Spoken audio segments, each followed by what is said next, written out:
안녕하세요. 사랑하는 아내, 그리고 아이와 함께 살고 있는 40대 남자입니다. 여러분은 인생이 뭐라고 생각하시나요? 저는 정말 롤러코스터 같다고 생각합니다. 제일 높은 곳으로 갔다가 갑자기 아래로 훅 떨어지기도 하고, 그러다가 또 위로 올라갔다가 떨어지기도 하는 그런 스릴 있는 롤러코스터 말이죠. 저희 부부의 삶도 얼마 전까지 그랬습니다. 행복한 날도 있었지만 정말 위태로운 순간들도 있었는데요. 고난의 시간들을 지나 어떻게 다시 행복이라는 이름을 되찾게 됐는지 지금부터 이야기를 시작해 보도록 하겠습니다. 저는 충청도의 아주 작디 작은 시골 마을에서 태어났어요. 원체 촌이었던지라 어딜 한번 나갈라 치면 3시간에 한 대씩 오는 버스를 타고서 나가야 했고, 학교를 가려면 동이틀 무렵부터 일어나 준비를 해야 했어요. 지금 생각해 보면 그땐 정말 어떻게 살았나 싶지만 그 덕에 아주 부지런한 사람으로 성장할 수 있었습니다.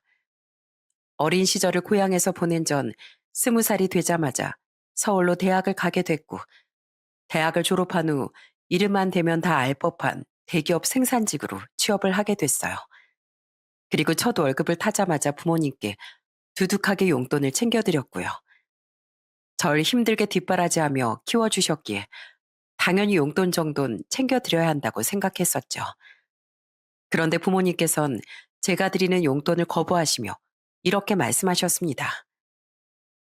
우린 네가 힘들게 일해서 벌어온 돈 한 푼도 받을 생각 없어. 부모가 돼서 어떻게 자식 돈을 받을 수 있겠니? 우리가 뭐 키워준 값을 달라고 한 것도 아니고, 차라리 나중에 결혼 자금이랑 집 살 때 도움될 수 있게끔 저금을 해라. 이제 너도 마냥 우리 도움이 필요한 어린애도 아니고 스스로 경제활동도 시작했으니까 큰 대소사가 찾아오면 부모 도움 받을 생각하지 말고 혼자 해결할 줄 알아야 돼. 돈 허투루 쓰고 다니지 말고 1,000원짜리 한 장을 쓰더라도 계획적으로. 무슨 말인지 알겠지? 부모님께선 단 한 번도 제가 벌어온 월급을 손대지 않으셨고, 항상 제게 스스로 해결할 줄 알아야 한다는 걸 잊지 않도록 머릿속에 새겨주셨습니다. 덕분에 저는 버는 돈의 7, 80% 정도는 꾸준히 저금을 했고, 30대가 다 되었을 때쯤 어느 정도 돈을 모을 수 있게 됐어요. 그리고 전 직장에서 지금의 아내를 만나게 됐습니다. 저와 4살 정도 차이가 나는 아내는 20대 초반부터 이곳에 들어와 일을 하던 사람이었어요.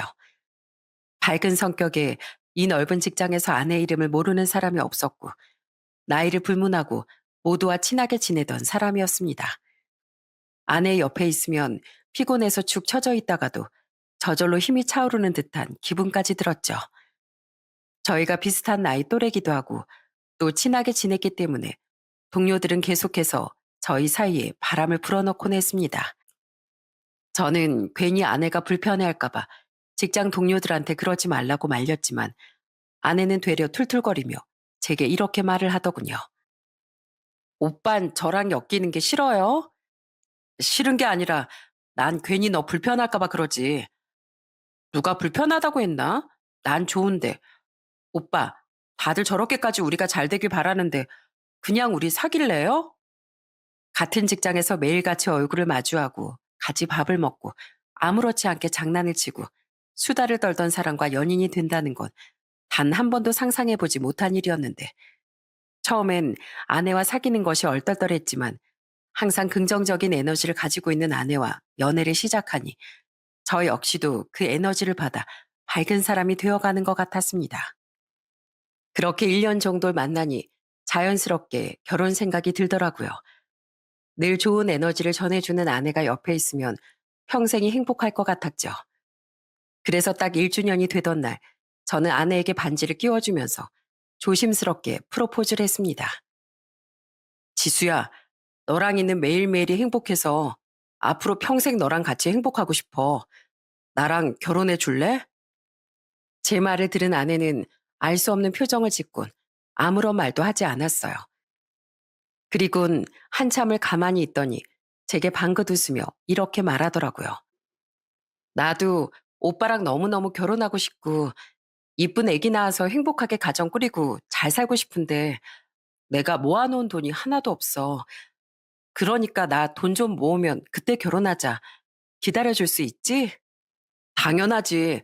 그걸 말이라고 해? 네가 10년을 기다리라면 10년을 기다리고 100년을 기다리라고 하면 100년도 기다릴 수 있어. 고마워, 오빠. 이 반지는 내가 잘 간직하고 있을게. 거기서 살짝 의아함이 들었습니다. 분명 직장의 월급이 적은 편도 아니었고 아내가 저랑 비슷한 시기에 들어왔기 때문에 모아둔 돈이 없진 않을 텐데 뭔가 이상했지만 그럴 만한 사정이 있나 보다 싶었어요. 연애를 하는 동안 아내는 저희 부모님이 계시는 고향집으로 자주 찾아갔습니다.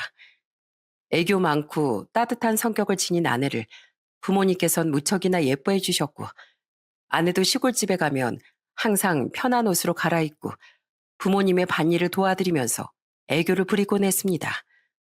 그냥 말 그대로 미워할 수 없는 사람이었어요.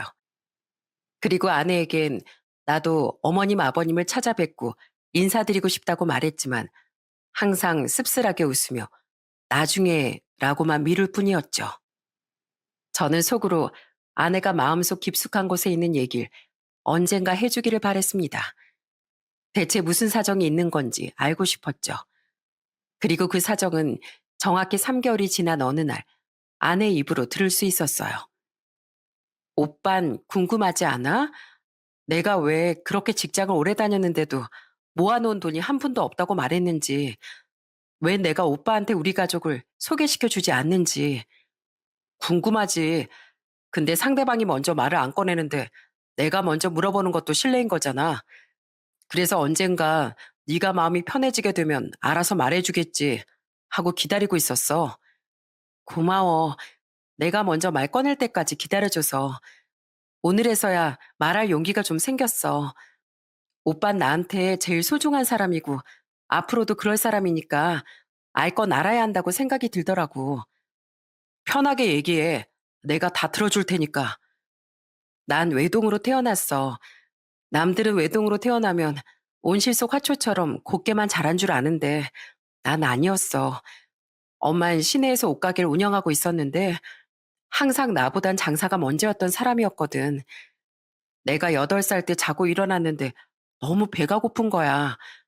방문을 열었는데 엄마가 바로 앞에 있길래 배고프다고 말하니까 나한테 퉁명스러운 목소리로 야, 너는 손이 없니 발이 없니? 엄마 지금 나갈 준비하는 거 안 보여? 네가 차려 먹어. 이렇게 말하더라고. 참 웃기지? 엄마한테 난 단 한 번도 우선순위가 된 적이 없었어. 어릴 때 고생을 많이 했구나. 힘들었겠다. 그래도 우리 아빠는 되게 좋은 사람이었어. 아빠도 나처럼 공장에 다니면서 열심히 살던 사람이었는데 항상 퇴근할 때마다 땀이랑 흙먼지에 잔뜩 찌든 작업복을 입고서 집에 돌아오면 나부터 안아주셨어. 일하고 오면 진짜 피곤할 법도 한데 맨날 내가 학교에서 무슨 일이 있었는지 앉아서 다 들어주고 그럼 아빠는 웃으면서 우리 공주님 학교에서 그런 일이 있었어? 재밌었겠네 라고 말해주고 그래서 난 어릴 때부터 엄마보다 아빠가 훨씬 좋았어. 그래도 아버님이랑은 좋은 기억이 많은 것 같네. 지금도 아버님이랑은 잘 지내고 있는 거지? 아니, 우리 아빤 내가 9살 되던 해 오토바이 사고로 돌아가셨어. 우리 아빤 오토바이를 타고 출퇴근하던 분이셨거든. 그날도 퇴근길에 오토바이 타고 오시다가 사고가 나서 돌아가시게 된 거야. 난 아직도 아빠가 돌아가셨다는 소식을 들은 그날이 계속 어제 일처럼 떠올라서 가끔 너무 괴로워. 우리 아빠 얼마나 아프셨을까? 얼마나 괴로우셨을까 싶어서 마음이 막 찢어지는 것 같고. 아내는 돌아가신 아버지 얘기를 하면서 눈물을 펑펑 흘렸습니다. 얼굴을 감싸고 계속해서 눈물을 흘리는데 그 모습을 보니 마음이 너무 아프기도 하고 안쓰럽기도 해 울컥하는 마음의 아내를 품에 꼭 안고 진정할 수 있도록 천천히 다독여줬습니다. 한참의 시간이 지난 뒤 감정을 어느 정도 추스른 아내는 이야기를 다시 이어나갔어요. 난 시간이 흐르면 흐를수록 아빠가 더 그리웠는데 엄만 그러지 않았나 봐. 아빠가 돌아가신 지 3년쯤 됐을 때 어떤 아저씨랑 남자애를 데리고 집으로 들어오더라고. 그러더니 나한테 인사해. 네 새아빠랑 오빠야. 앞으로 깍듯하게 새아빠라고 부르고 오빠라고 불러. 라고 하는데 진짜 너무 황당해서 말이 다 안 나오더라고. 아빠가 돌아가신 지 10년이 지난 것도 아니고 고작 3년이 지나고 나서 재혼이라니 내 상식으론 정말 이해가 안 갔어. 아, 재혼하셨구나. 오빠가 들어왔다고 하는 거 보니 새아버지도 결혼을 하셨었던 거야? 맞아. 너무 속상했지만 뭐 엄마도 엄마 인생이 있으니까 나도 마음속으로 받아들이고 새아빠라 부르고 오빠라고 부르면서 잘 지내려고 열심히 노력하려고 했어. 근데 그땐 몰랐지. 그게 내 인생 지옥의 시작이었을 줄은. 무슨 소리야? 지옥이라니. 엄만 새아버지랑 오빠가 집으로 들어오고 난 이후부터 날 투명인간 취급하기 시작했어. 물론 새아버지도 마찬가지였고 뭘 하든 오빠가 먼저였고 학원도 오빠만 보내주고 내가 그렇게 학원 다니고 싶다고 할 땐 학교 공부나 열심히 해 하더니 오빠가 학원 다니고 싶다고 하니까 우리 아들 무슨 학원 보내줄까? 음악 학원? 태권도 학원? 말만 해. 이렇게 말하는데 진짜 너무 어이가 없더라고. 아휴, 엄청 서운했겠다. 그렇게 시간 지나고 오빤 서울에 있는 대학에 들어갔는데 오빤 대학 등록금까지 손수 다 내주면서 내가 대학 가고 싶다니까 뭘 하는지 알아? 야, 여잔 돈 많은 남자 꼬셔서 시집만 잘 가면 돼. 여자가 대학은 무슨 대야? 이러는 거 있지? 그때 나도 울컥해서 등록금 내가 벌어서 내가 갈 테니까 제발 대학 보내달라고. 그렇게 울면서 말하니까 돌아온 대답이 진짜 가관이더라고. 쓸데없는 짓 할 생각하지 말고 돈 벌어서 키워준 거 갚을 생각이나 하라고. 그렇게 20살이 되자마자 공장 들어가 일하고 22살에 이곳으로 들어오게 된 거야. 아휴, 진짜 많이 힘들었겠다. 너도 꿈이 있었을 텐데. 공장에서 일하는 것도 뭐 나쁘진 않았어. 좋은 사람들도 정말 많이 만났으니까. 근데 내가 돈을 벌기 시작한 그 순간부터 난 누르면 돈 나오는 기계 취급을 당했어. 적금 들려고 하니까 귀신같이 100만 원씩 빼들고 가고 내가 지금 직장으로 옮기니까 달에 100만 원 내던 걸 150으로 올려서 달라는 거 있지? 나도 참 바보 같았던 게 그냥 그렇게 말하면 모른 척하고 내 쓸 거 쓰고 모을 거 다 모으면 되는데 엄마한테 제대로 가스라이팅을 당했어. 엄마가 하라면 다 해야 되는 줄 알았지. 그렇게 그게 지금까지도 이어지고 있어서 모은 돈 한 푼 없는 거고 오빠 프로포즈도 못 받아줬고 우리 집에다가 소개도 못 시켜줬던 거야.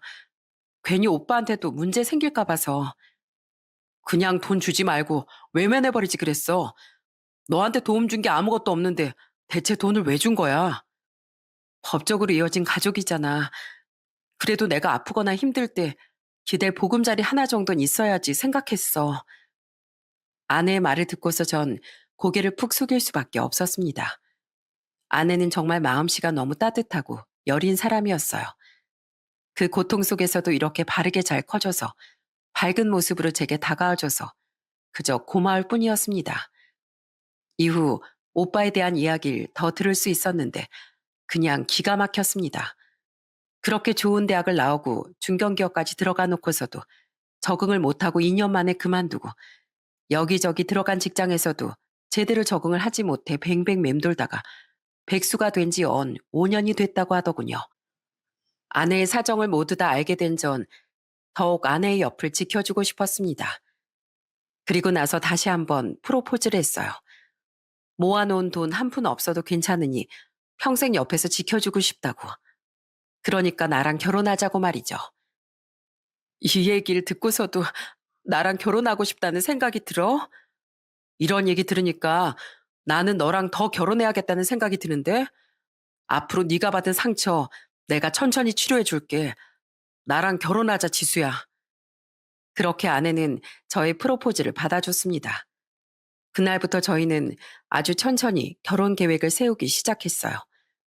들떠서 준비를 하기보단 시간이 걸려도 꼼꼼하게 준비를 하고 싶었죠. 그러던 어느 날이었습니다. 저와 함께 즐거운 시간을 보내고 있던 아내가 갑자기 누군가의 전화를 받고 오더니 갑자기 표정이 무척 안 좋아지는 거예요.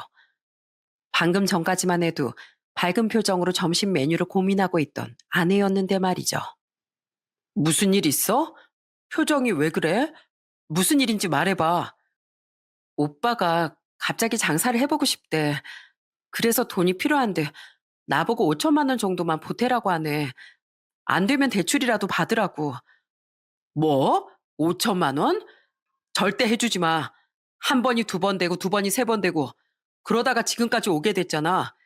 5천만 원 주게 되면 넌 앞으로도 영원히 이렇게 살게 될 거야.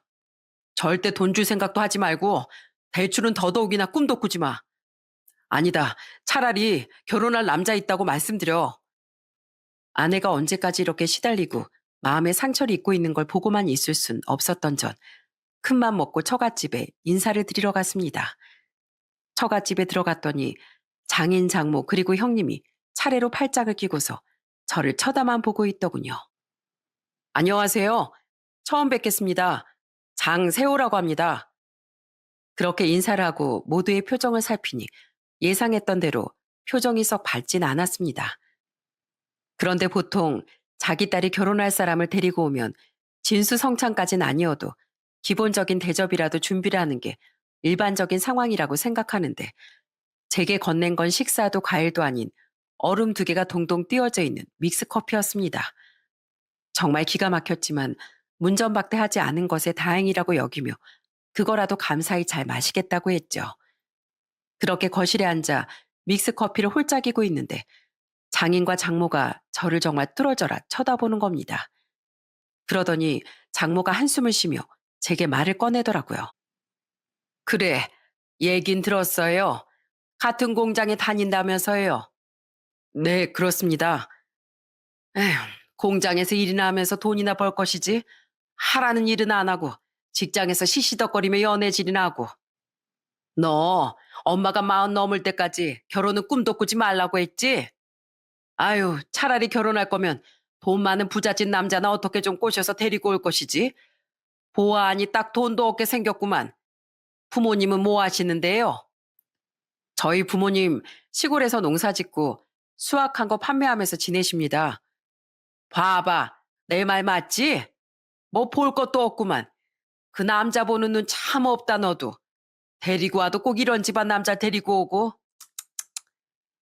그 말을 들은 전 조용히 분노를 삭혔습니다. 처갓집이 아니라 생판남이었다면 저런 말을 듣고 그냥 한바탕 했을 텐데 하며 속으로만 그렇게 생각을 했죠. 우리 지수랑 결혼하겠다는 이유가 뭐예요? 얘 내 딸이지만 정말 별 볼 일 없는 앤데 이런 애가 뭐가 좋다고? 네, 첫 번째는 제가 꿈꾸던 이상형입니다. 지수가 정말 착하고 밝고 잘 웃거든요. 그리고 두 번째는 지수랑 결혼해서 제가 평생 지켜주고 싶습니다. 아이고, 난리 났네, 난리 났어. 내일 모레면 나이가 30인데 뭘 지켜준다고 그래요? 그냥 누구라도 지수를 괴롭히는 사람이 없게끔 지켜주고 싶습니다. 마음 같아선 처갓집으로부터 지수를 지켜주고 싶다고 대놓고 얘기를 하고 싶었지만 그렇게 말하면 당연히 분위기가 얼음장 같아질 것이 뻔했기에 둘러둘러 아내를 지켜주고 싶다고 말했습니다. 장모는 기분 나쁘게 비웃은 뒤 제게 연봉은 얼마 받는지 그리고 여태 일을 하면서 모아놓은 돈은 있는지 등등을 묻더니 제게 대뜸 반말을 하면서 이렇게 말하더군요. 자네, 우리 지수가 매달 50만 원에서 100만 원씩 우리 집에 돈 보내줬던 거 알지? 네, 대충 얘기 들었습니다. 그럼 이제 결혼하면 한 달에 기본 200만 원씩 보내줄 수 있지? 이거 꼭 해준다고 말해야 결혼시킬 거야. 그건 제가 지수랑 둘이서 잘 얘기해 보겠습니다. 그리고 결혼은 어머님께서 시키시는 게 아니라 저희가 좋아서 하는 겁니다. 지수하고 행복하게 가정 잘 꾸리겠습니다. 어머님도 따님이 행복하게 사는 걸 원하시잖아요. 제가 지수한테 정말 잘할 거고 최선을 다해 노력하겠습니다. 제가 눈 하나 깜짝하지 않고 당당하게 말하니 꿀먹은 벙어리 마냥 정말 아무 말도 못하더라고요.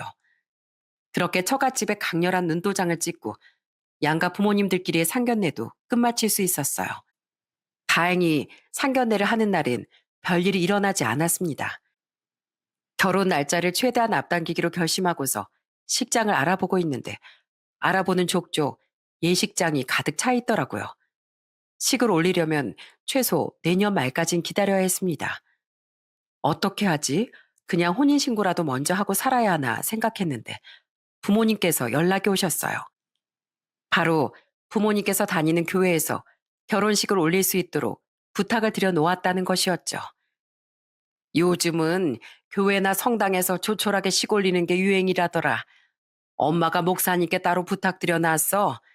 한 살이라도 더 젊을 때 드레스 입고 사진도 많이 남겨놔야지. 그렇게 저흰 부모님의 배려로 고향에 있는 교회에서 식을 올리게 됐어요.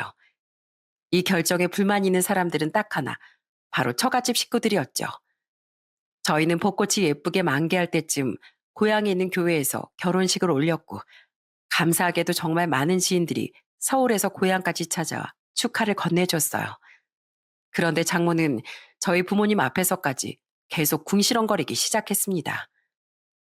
아니, 식장이 없으면 그냥 최대한 늦게 식을 올리면 되지. 대체 뭐가 이렇게 급해서 이런 총구석에서까지 결혼식을 올리겠다고 난리를 친대? 아유, 참네. 저희 부모님은 장모가 대충 어떤 사람인지 알고 있었기에 그 말을 직접 옆에서 듣고서도 웃으면서 무시하셨어요. 장모에겐 대꾸를 하지 않는 게 제일 현명한 거라고 생각을 하신 거였죠.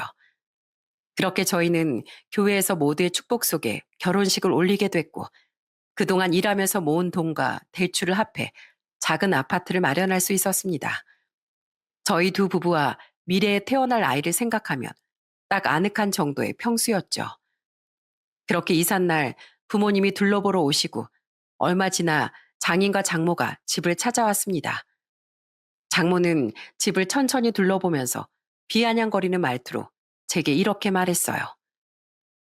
이럴 거면 차라리 그냥 대출 더 받아서 좀 더 큰 집을 사던지 하지 않고 코딱지만한 집에서 뭘 하겠다고?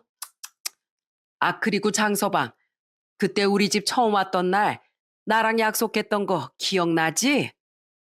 장모는 집을 둘러보는 척하면서 자연스럽게 제게 말을 꺼내더라고요.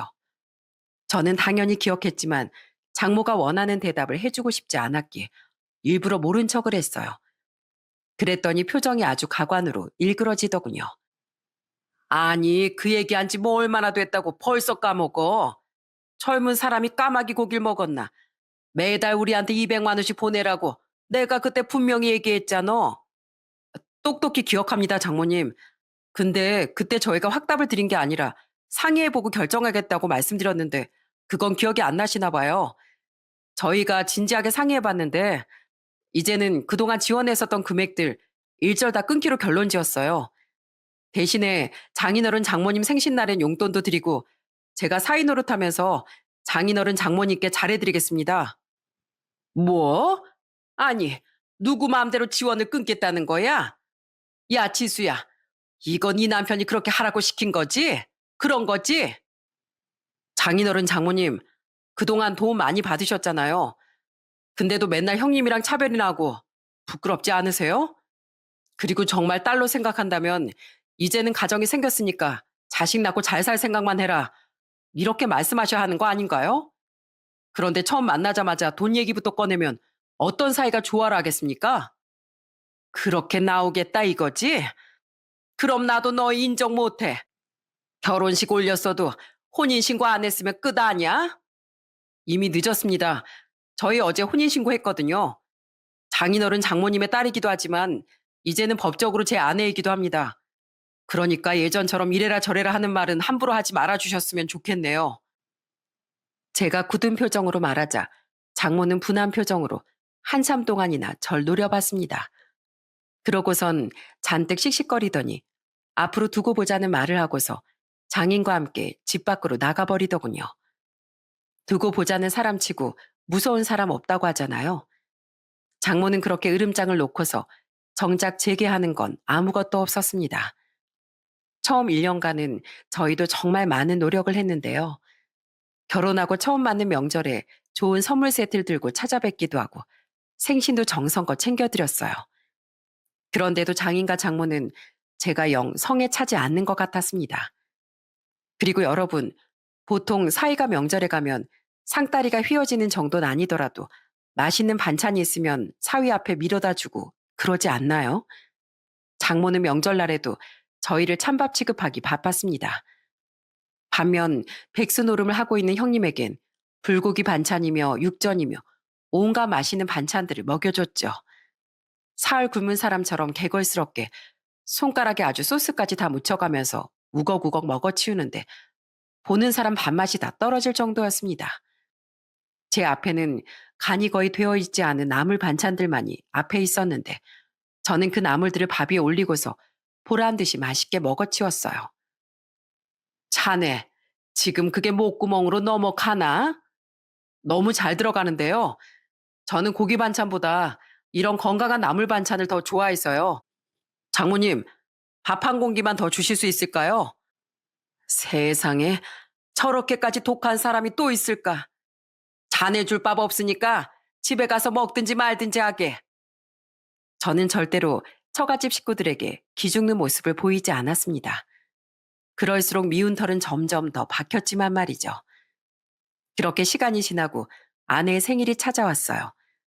저녁 퇴근 후 아내와 집에서 조촐하게 파티를 하고 맥주를 한 잔 마시며 저는 아내의 손을 꼭 잡고서 이렇게 말해줬어요. 여보, 결혼 전에 나한테 그랬었지? 가족이랑 등 돌리면 혼자 남는 것 같았다고. 지금도 그렇게 생각해? 아니, 지금은 아니야. 이렇게 당신이랑 생일 파티도 하고 맥주 한 잔 마시는 여유도 생기고 나한테 이런 소소한 행복을 안겨줘서 당신한테 너무 고마워. 그러니까 난 이제 당신이 끌려다니지 않았으면 좋겠어. 당신 오늘 생일인데도 봐. 장인어른 장모님 그리고 형님까지 연락 한 통이 없잖아. 그러니까 우린 딱 그냥 적정선 지키면서 할 도리만 하면 되는 거야. 당신도 그만큼 했으면 정말 열심히 했어. 우린 앞으로 서로만 생각하면서 살자. 그날 이후 아내는 정말 저만 믿고 따라오기 시작했습니다. 그리고 연차를 내고서 모처럼 아내와 즐거운 시간을 보내고 있던 어느 날, 오랜만에 장모가 아내의 휴대폰으로 전화를 걸어왔고, 저는 편하게 전화를 받으라고 말했습니다. 그런데 전화를 받은 아내의 표정이 또다시 일그러지기 시작했어요. 장모가 또 돈 타령을 시작한 거죠. 얼마나 목소리가 큰지 말소리가 다 들리더라고요. 너 오빠한테 줄 5천만 원은 대출 받았니? 엄마가 네 남편 몰래 빠른 신뢰로 5천만 원 준비하라고 했지? 까먹은 거 아니지? 무조건 네 남편 몰래 해야 돼? 그 소리를 들은 전 아내를 쳐다보면서 입모양으로 단호하게 딱 잘라내라고 말해줬어요. 제 입모양을 본 아내는 심호흡을 한번 크게 하더니 장모에게 이렇게 말했습니다. 나 오빠 도와줄 마음 손톱만큼도 없어.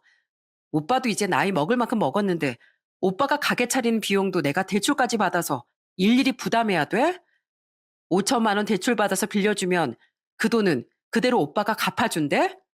아님 엄마가 갚아줄 거야? 이해. 가족끼리 잘 되라고 5천만 원 정도 빌려줄 수도 있는 거지.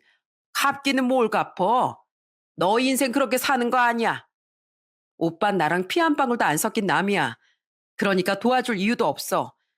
앞으로 한 번만 더 얘기 꺼내면 가족이고 뭐고 이제 연 다 끊고 살 테니까 진짜 날 조금이라도 가족이라고 생각한다면 다신 얘기 꺼내지 말아줘.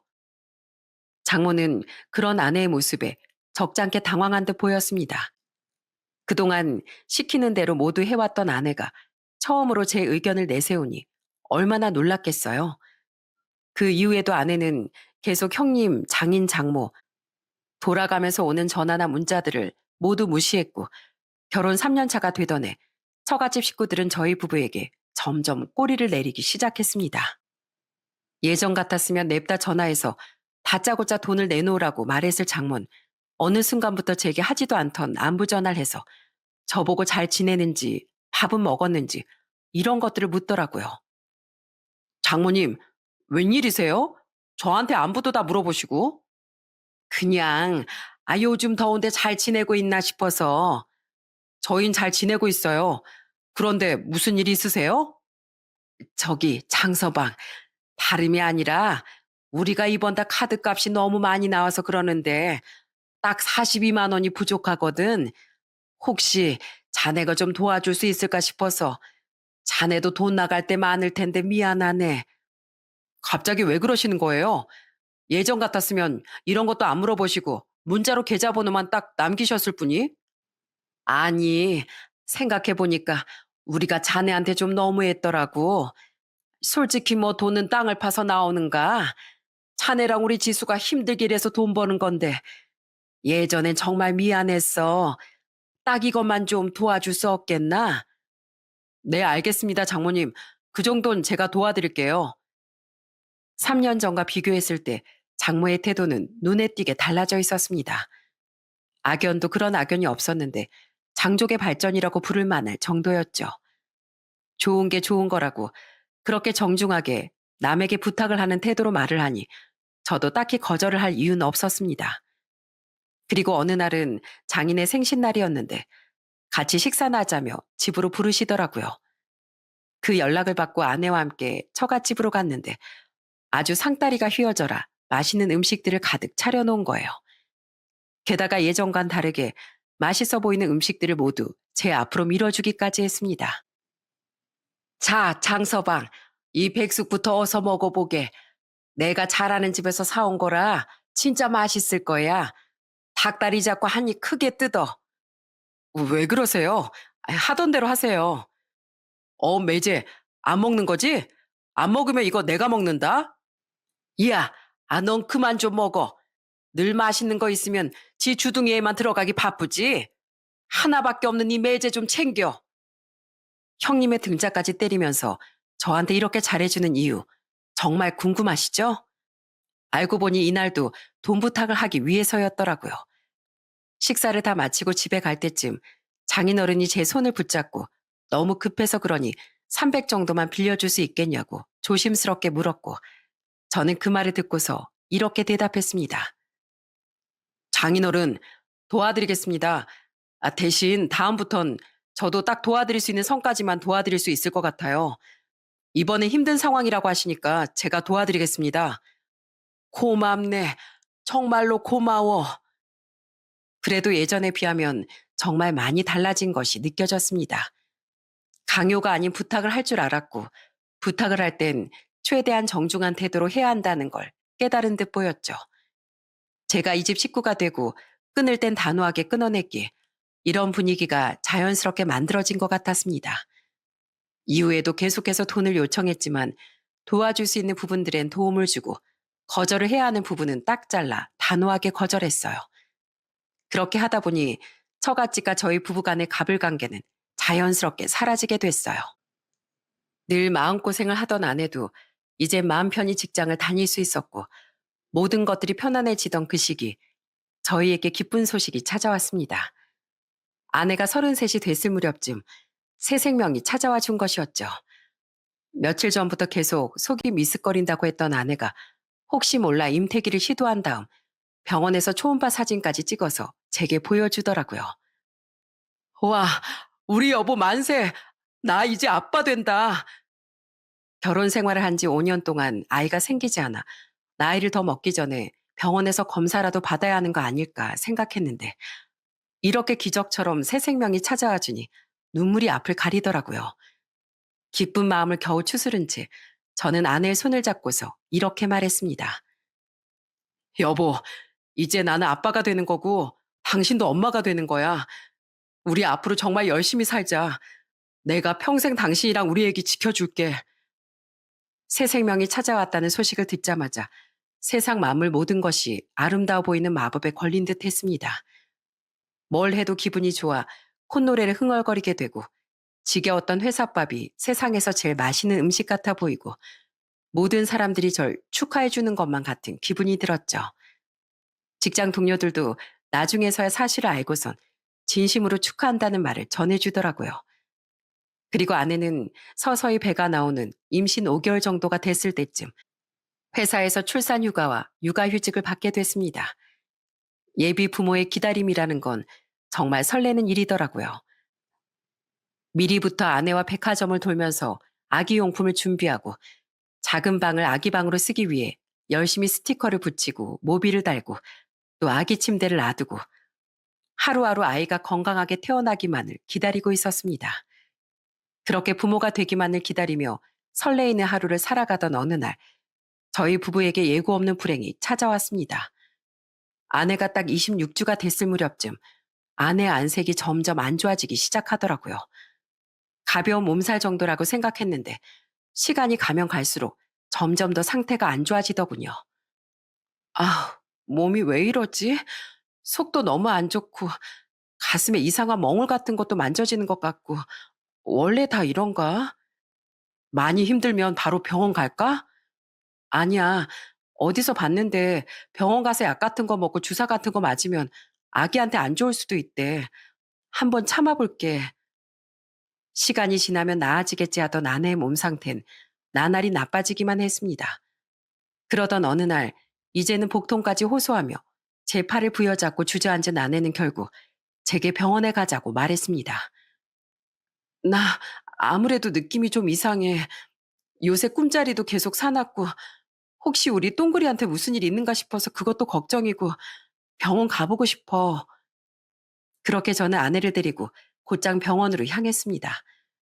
우선 아이에게 문제가 있는 건 아닐까 싶어 산부인과 쪽으로 향해 그동안 있었던 증상 같은 걸 말씀드리니 벼랑간 표정이 확 굳어지시며 유방외과 쪽으로 가보라고 하시더군요. 그리고 아내와 함께 유방외과 진료를 받으러 갔는데 의사 선생님께서 아내를 보면서 굳은 표정으로 이렇게 말씀을 해주셨습니다. 우선 가슴에 멍울이 만져진다고 하셨으니 기본적인 초음파부터 확인한 다음에 횡파탄성 초음파라고 해서 만져지는 그 멍울이 양성인지 악성인지 확인하는 검사를 진행할 거예요. 원래 임신 중기되면 일반적으로 혹이 만져지는 경우도 있긴 한데 그게 혹인지 아니면 종양인진 확인을 해봐야 알 것 같고 그리고 초음파상으로 모양이 안 좋으면 총생검이라고 해서 조직 검사를 추가로 진행하게 될 거예요. 우선 보호자분께선 잠시 밖에서 대기하고 계세요. 초음파 검사, 조직 검사라는 말을 듣는데 순간 가슴이 철렁하고 내려앉는 듯한 기분이 들었습니다. 그리고 저는 대기실에서 기다리는 동안 두 손을 꼭 모은 채 아내에게 제발 아무런 일이 없기만을 기도했습니다. 일어날 수 있는 가장 최악의 상황만은 아니길 진심으로 바랬어요. 그렇게 기다리기만 한 지 한참의 시간이 지났을 무렵 의사 선생님께선 저를 조용히 부르시더니 검사 결과를 알려주셨습니다. 저는 검사 결과 소식을 듣고서 충격을 받고 바닥에 주저앉고 말았어요. 사랑하는 아내가 유방암 진단을 받았다는 것이었습니다. 우선 저의 좌절보단 아내의 상태를 살피는 것이 우선이겠다 싶어 저는 곧장 아내에게로 향했어요. 아내는 본인이 유방암이라는 사실을 모르는 것 같았어요. 여보, 선생님께서 뭘 하셔? 나 어디 아프대? 아니, 당신이 요즘 좀 예민한 것 같다고 하시더라. 아무 문제 없다고 하시니까 밥 잘 먹고 좋은 것만 보래. 아, 앞으로 내가 당신 옆에서 진짜 잘 지켜봐야겠다. 그래? 아, 다행이다. 나 엄청 걱정했는데. 아내 안도하는 표정을 보면서 제 마음은 갈기갈기 찢어지는 듯 했습니다. 그날은 차마 입이 떨어지지 않아서 아내에게 사실을 말하지 못했어요. 하지만 본인이 어떤 상황인지 본인 스스로가 알아야 했기에 다음날 날이 밝자마자 저는 아내에게 다가가 솔직하게 얘기했습니다. 당신 유방암이래. 내가 어제 말했어야 하는데 당신이 충격받을까봐 사실대로 얘기 못했어. 미안해. 뭐? 유방암? 그럼 우리 애긴 어떻게 되는 건데? 혹시 몰라서 사례들도 찾아봤는데 제법 그런 분들이 많더라고. 그래도 다들 건강하게 출산하셨대. 내가 당신 옆에 있어줄 테니까 우리 힘내보자. 우리 똥그릴 위해서라도, 어? 그날부터 저는 회사에 휴직계를 내고서 아내를 지극정성으로 돌보기 시작했습니다. 아내가 말없이 눈물을 흘리고 있으면 손을 꼭 잡아줬고 품에 꼭 안아주면서 괜찮다고 다 괜찮아질 거라고 말해주곤 했어요. 그리고 어느 정도 기운을 차린 아내는 항암 치료를 시작한가 동시에 암 환우 카페에 가입해 본인과 비슷한 상황이었던 사람들에게 조금이나마 정보를 얻기 위해 직접 만나 많은 도움을 받기도 했습니다. 항암을 시작하면 혹시나 뱃속의 아이에게 영향이 가진 않을까 불안했지만 다행히도 저희 아이는 열심히 아내의 뱃속에서 뛰놀며 태동을 보여주곤 했어요. 아내의 배가 살짝씩 움직일 때마다 얼마나 안도했는지 모릅니다. 그리고 제발 항암 치료와 약물 치료 때문에 저희 아이가 아프게 태어나지 않길 두 손 모아 간절히 기도했죠. 그리고 아내가 출산을 하기 전 마지막으로 맞이하는 명절, 저희 부부는 처갓집에서 하룻밤을 보내게 됐습니다. 아내는 몸이 힘들어 먼저 잠들었고, 저는 처음으로 장인 장모와 함께 정과 술을 마시면서 그동안은 하지 못했던 속 깊은 대화를 하기 시작했어요. 장인어른, 저 많이 미우시죠? 장모님께서도 제가 따박따박 말대답하고 그러니까 짜증나고 사위로 인정하고 싶지도 않으시죠? 사실 결혼 전에 어느 정도는 알고 있었어요. 집사람이 어떻게 살아왔는지. 그걸 두고 생각했어요. 더 이상 남보다 못한 관계로 만들지 말아야겠다. 꼭 고치고 싶었어요. 그리고 집사람은 그렇게 장모님께 돈을 뺏기고 또 뺏기면서도 유일한 핏줄이란 이유 하나로 장모님 손을 못 놓았어요. 아무리 미워도 엄만 엄마니까. 뭐? 지수가 정말로 그랬어? 장모님, 제가 없는 말 지어내는 사람은 아니라는 거 장모님이 더 잘 아시잖아요. 이제 과거는 다 잊을 테니까 이젠 정말 집사람, 딸처럼 대해주세요. 외롭게 자란 집사람, 지금부터라도 좀 사랑해주세요.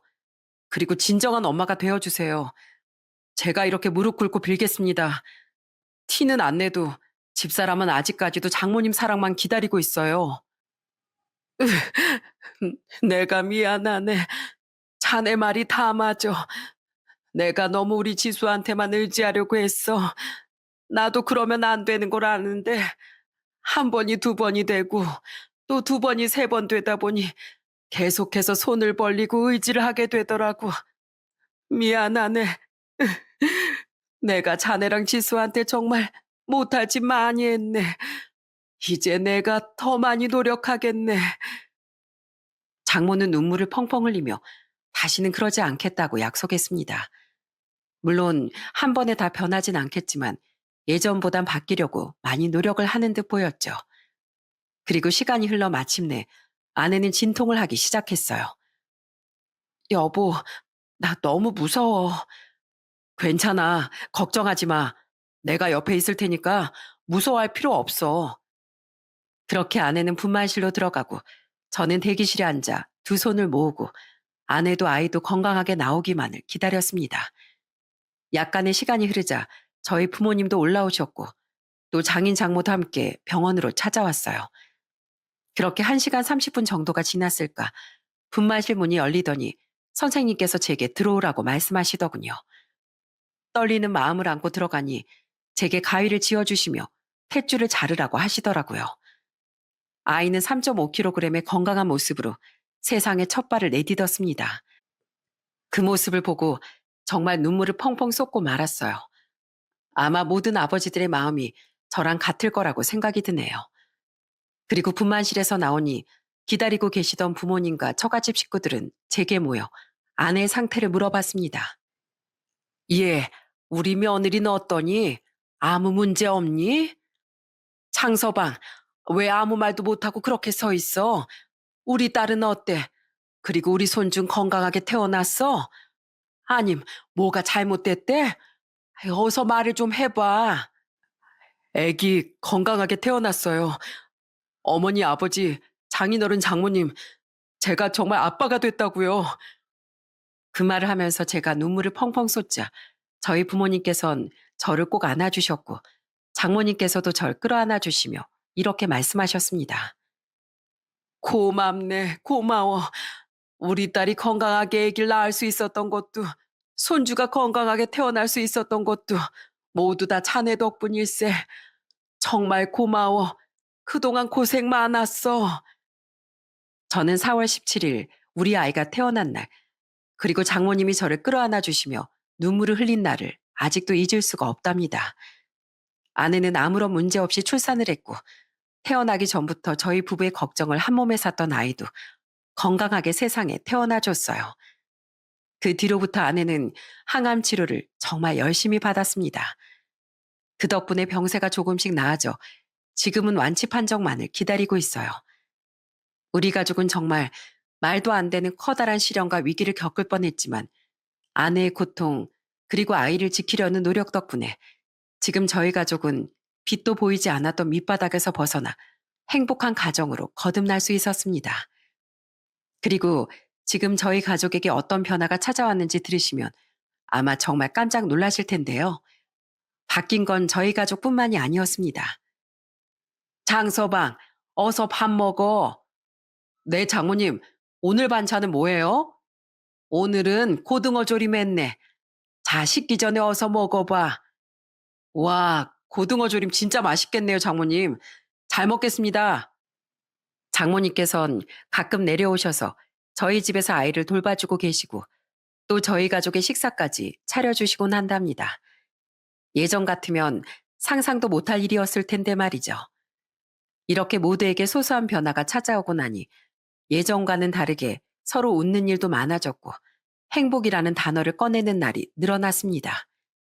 그날 제가 얘기를 꺼낸 뒤부터 장모님에겐 심경의 변화가 찾아온 것 같았어요. 장모님께 유일하게 남은 피부친 이제 아내가 유일했기에 그 부분에서 정말 많은 것들을 느끼신 것 같았죠. 그때부터 이제 저희 집에 찾아오셔서 아내가 좋아하는 음식들도 해주시고 내가 아이를 볼 테니까 어서 방에 들어가 쉬라고도 말씀해 주시고 예전과는 달리 장모님께선 아내를 위해 본인의 마음을 줄 수 있는 만큼 모두 쏟아붓고 계셨습니다. 어쩌면 지난날에 주지 못했던 마음을 이제서라도 주기 위해 노력하시는 게 아닐까라는 생각이 들어요. 아참, 형님도 언제부턴간 정신을 차려서 지금은 작은 중소기업에서 일을 하고 있다는 소식을 듣게 됐어요.